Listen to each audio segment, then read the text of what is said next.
Grand slam for Masters!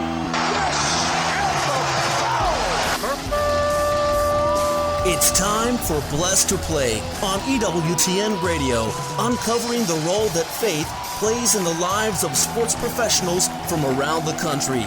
And now, here's your host, Ron Meyer. Meyer, score!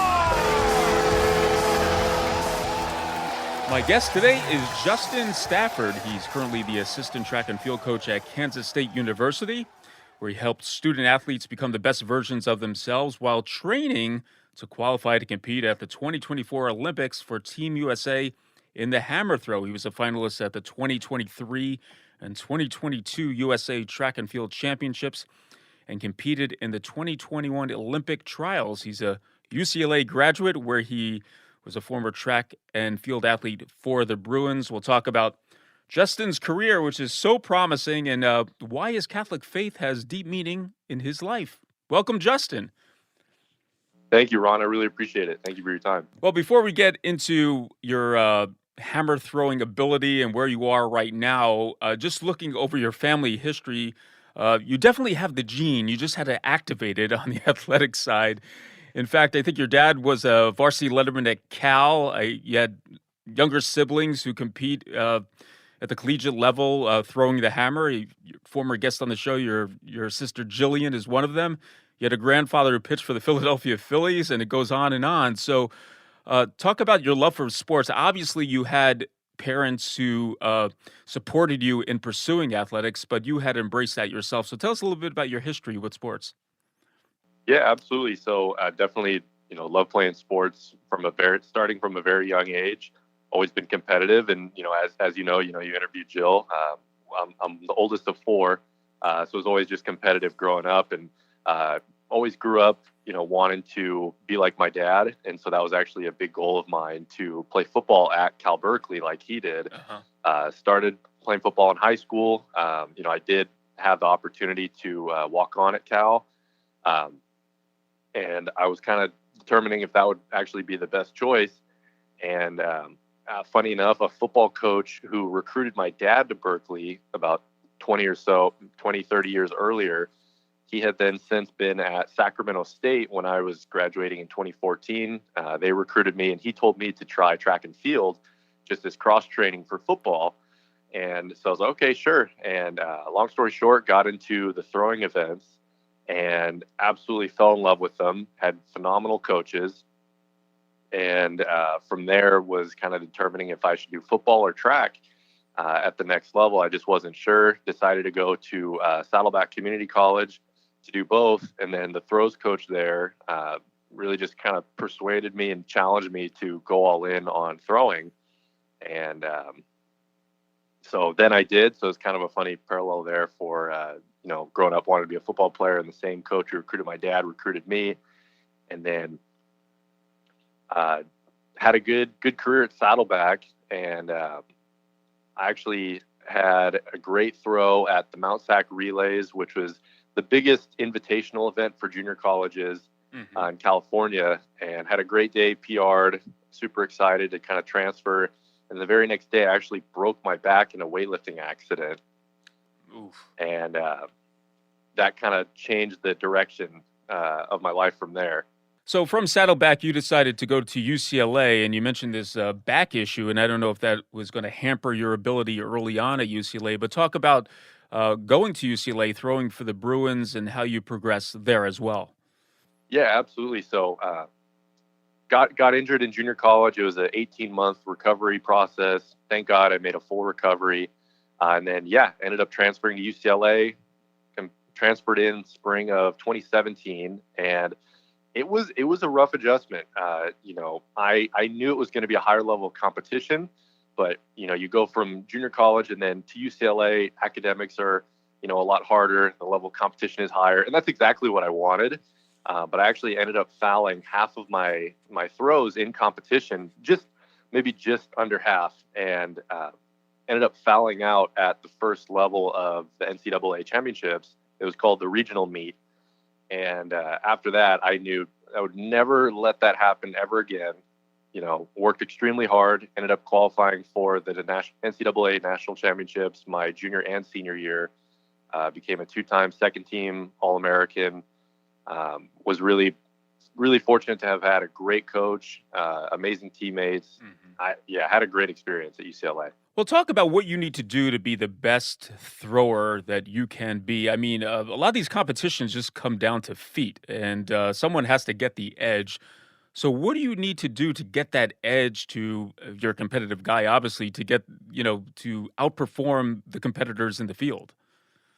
Yeah, so great question. And like you said, I mean, it's a game of feet. And really when, as you get better in the sport, it's a game of inches and then a game of centimeters.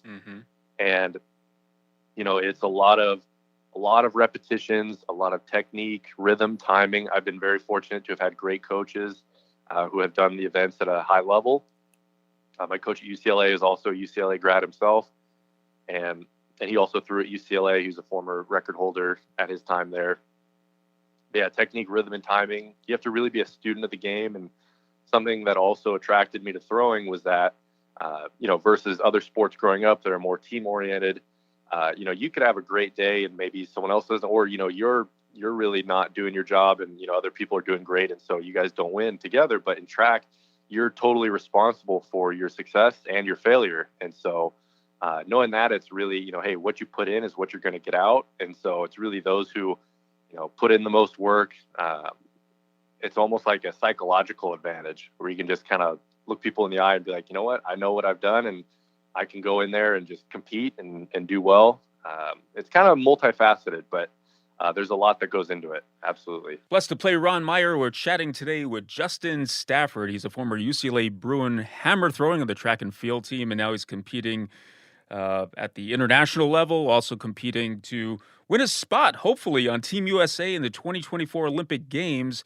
And let's talk about this scene now, the competing for Team USA. I know you had a great showing, if you will, at the 2023 USA Track and Field Championships, finishing in 6th place. And we talked about feet and inches and came within 10 feet of representing Team USA at the 2023 Track and Field World Championships in Budapest. And I know this is the goal.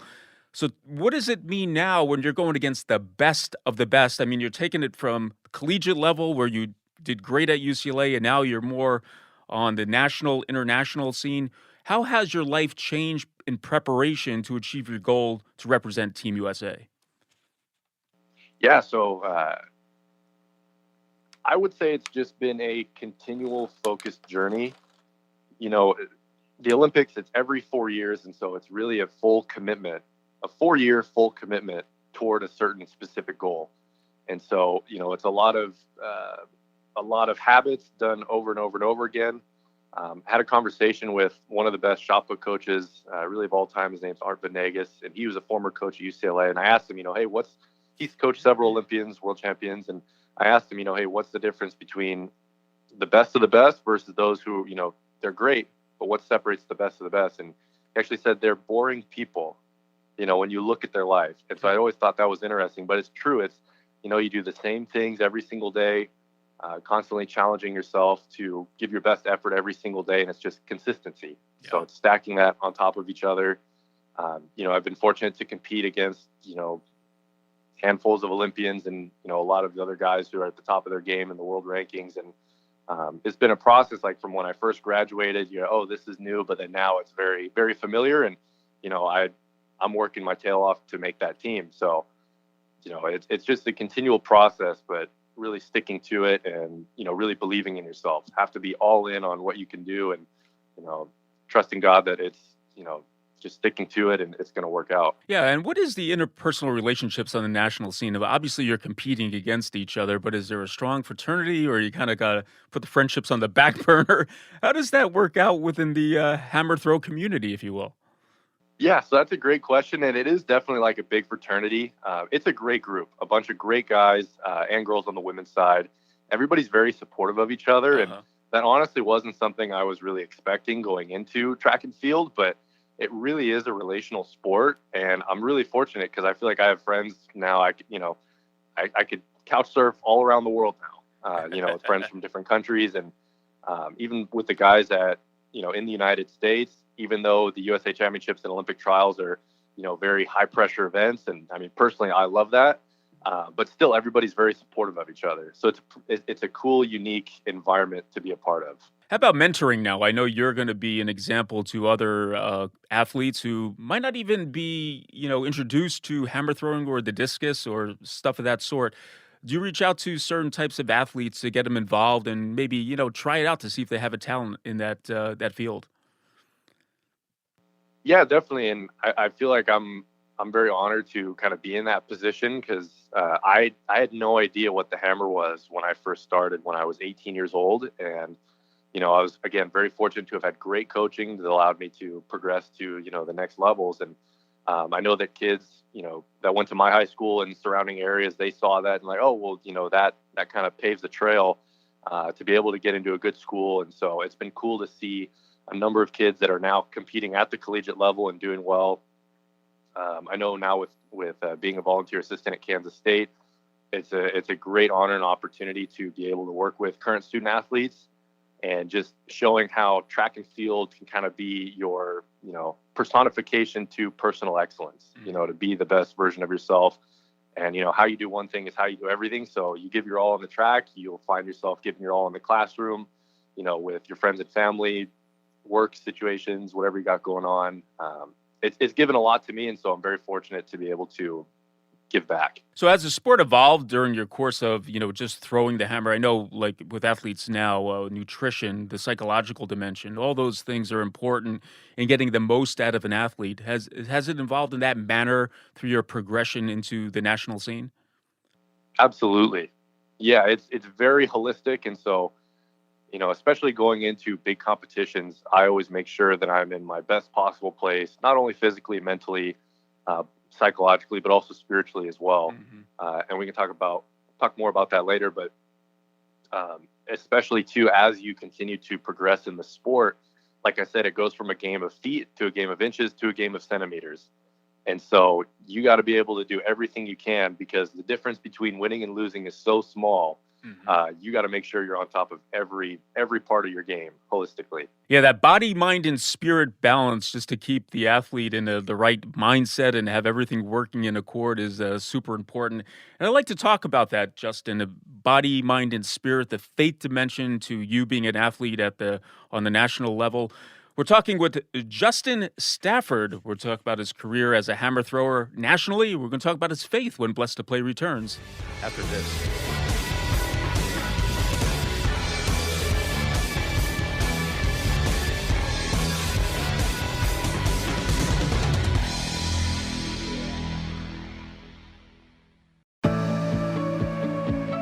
Carry the faith wherever you go. Watch your favorite EWTN show, series, or special, or listen to your favorite EWTN radio program at any time, day or night. EWTN On Demand brings all your favorites instantly.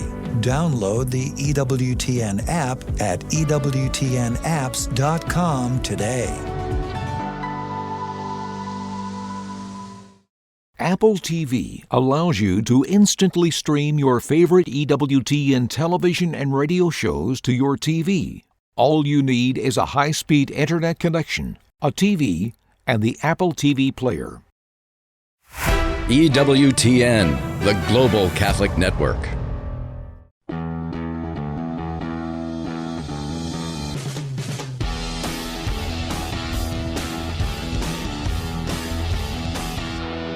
Welcome back to Blessed to Play. Ron Meyer joined today by Justin Stafford, a great track and field athlete. In fact, he throws the hammer, and he's trying to represent Team USA in the 2024 Olympic Games. He was a UCLA Bruin, where he competed, I guess it was in the Pac-12, and did quite well there for UCLA before going on to the national scene. He's also volunteering at Kansas State with the track and field athletes there. But Justin's faith is paramount in his life. And Justin, it's great to hear that a young man, puts faith first. Maybe our society doesn't say that should be your number one priority, and it is for you. But talk about how you came to that realization that faith should be numero uno. Yeah, so I would say that, I was very fortunate to grow up in a, good Catholic family. My parents have been amazing examples, and I've been inspired by my siblings, really. And, just grew up going to mass, and I maybe didn't take it as seriously as I should have growing up, and really wasn't until I got to UCLA that really kind of took the deep dive into learning more about my faith, why it's so important, how to really live, be an example of Christ for others, and it's a constant journey, as you know. Got involved with some Christian clubs on campus. I would still go to mass, but it wasn't really like a Catholic club per se. It was Athletes in Action. Met some amazing people who really helped me kind of get back on the right path. And then, after graduating, got involved with some Catholic young adult groups, met a lot of inspiring people, and really just kind of made a full commitment of like, hey, this is who I want to be. It's a journey. It can be a struggle sometimes, but I'm so glad that, I've decided to, really make faith a very important part of my life. And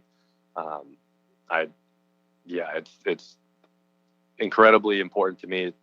Definitely strive to make it the most important part of my life, and everything else kind of works out. So yeah, God has definitely been everything for me. Absolutely. Well, let's get your viewpoint or just perspective on this, because I think when we talk about faith and an athlete, we don't really correlate that more faith, better results. It really doesn't work that way. In fact, you had to overcome some tremendous adversity as an athlete. So, what's your perspective on faith, and how do you incorporate that in your daily athletic activity? Yeah, absolutely. So I'm a big believer in, you got to walk by faith, not by sight. And I think that, and I know that God has gifted me with, certain abilities, and I want to maximize those abilities. And as I said earlier in the podcast, I had a back injury my freshman year of junior college. A number of doctors told me I wouldn't be able to play sports again or lift weights. And to give more context, this was just a routine weightlifting exercise, barbell step-ups, stepping onto a box, and about 265 pounds on my back, and ended up stepping down on the last rep of my last set, came down on a faulty platform, sprained my ankle, lost my balance, and basically got snapped in half. And long story short, spent about 8 weeks in a hospital bed in my parents' living room for the most part. Wore a back brace for several months, 9 months of physical therapy. It took 18 months to fully recovery, thank God. And just kind of through that journey, just learned really how to do my best to walk by faith, not by sight, because all the evidence around me points to, okay, your athletic career is done. It's over. Your just physical health in general is not going to be the same. And I just remember thinking to myself, like, I'm either going to let this limit myself, or I'm going to somehow make this the best thing that's ever happened to me. And I really feel blessed and to be almost have kind of guided through that journey of really learning how to walk by faith and not by sight. And I, whenever life gets difficult, I can kind of go back to that time of really knowing, like, hey, you know what, you're doing the absolute best you can. You give it to God, and things are going to work out. Blessed to play Ron Meyer. We're chatting with Justin Stafford. He's competing on the national scene, hopefully to represent Team USA in the 2024 Olympic Games. He throws the hammer. And this was a great time of really introspection. I mean, you didn't know if you were going to compete. And we always talk about, uniting our sufferings with Christ. And you were doing that because you were such an athletic guy. And here you are basically not able to do anything, even walk. And there you are, you're just alone with your thoughts, I'm sure, for many hours. But did this bring you closer to your relationship with God during this time? And I'm sure it was a struggle as you were going through something in a state that you did not want to be in. Yeah, absolutely. So definitely a struggle, because there are moments where you're just like, shoot, well, why me? Right. But at the end of the day, it's good. Why you? You have an opportunity to really not only grow in your faith, but like you said, unite those sufferings, and really just give it to God, and for Him to use that for His glory, and for Him to use you, hopefully as an example or inspiration to others that are in another similar difficult circumstance. Mm-hmm. And so definitely was a journey, but throughout the years, definitely my faith has grown a lot stronger. So tough times, when we go through them, it gives us an experience, right? So we have that tough time that we went through, and now we bring that experience with us wherever we go, because we have that framework in our mind.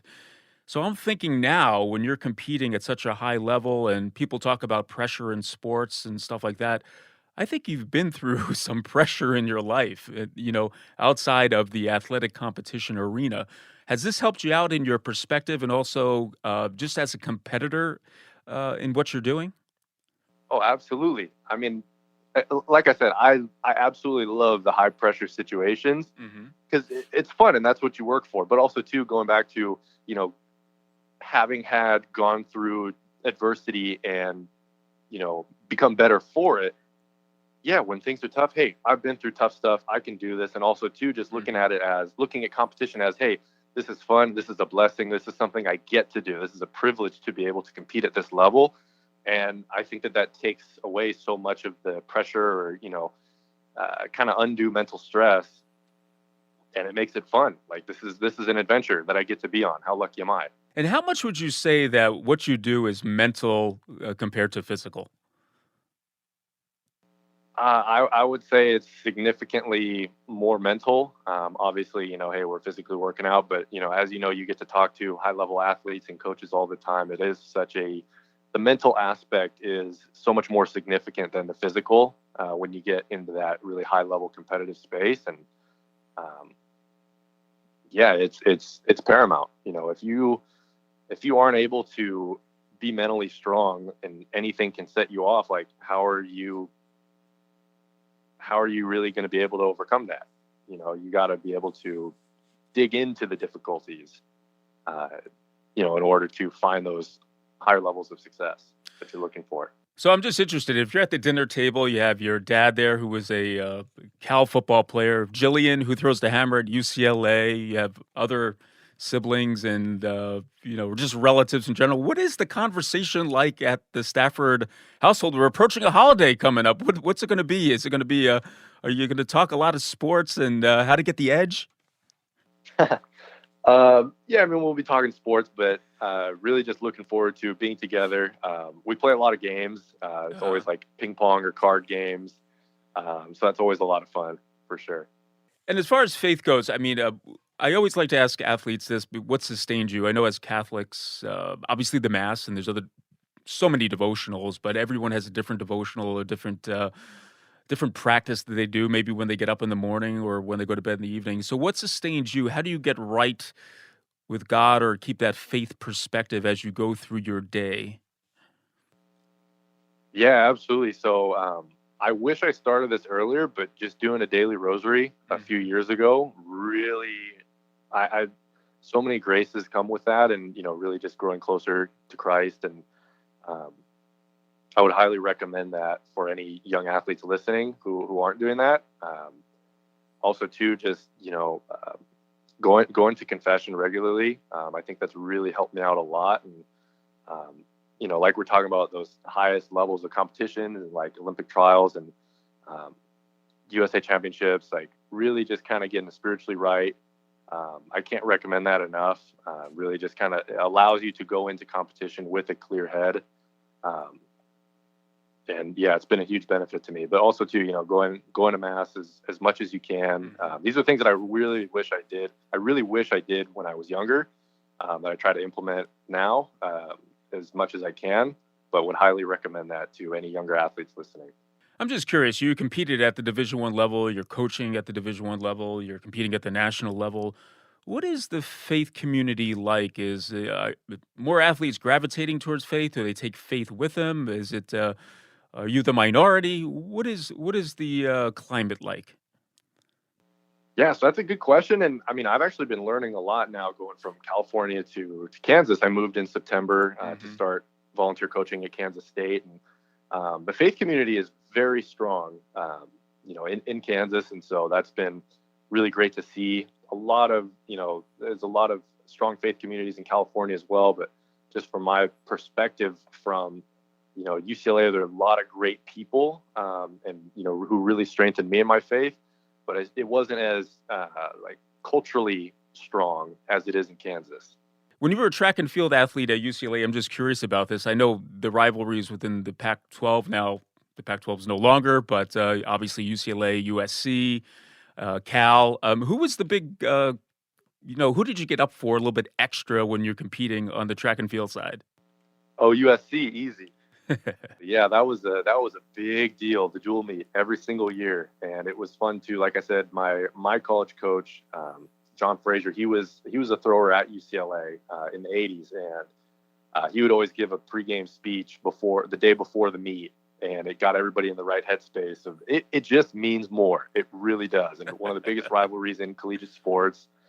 I was always, I was very excited and fortunate to say I did my part every dual meet. So a lot of high fives when you're playing USC. If you get the PR or something like that, if you're ahead on the on points going into a certain discipline, is there a lot of enthusiasm for that? Oh, absolutely. And too, USC always had some of the best throwers in the country, and so it always just brought that extra energy. Like, hey, this is the championship meet before championship season starts. Well, that's fun stuff. Well, Justin Stafford has been our guest. What an athlete he is. He'll be competing and trying to represent Team USA in the 2024 Olympic Games as a hammer thrower. And Justin, I wish you all the best. I really do. I like what you stand for. Certainly, thank you for sharing your career in sports, but also the hope within you, which many people don't hear about. And I really enjoyed this time with you on Blessed to Play. Thanks so much.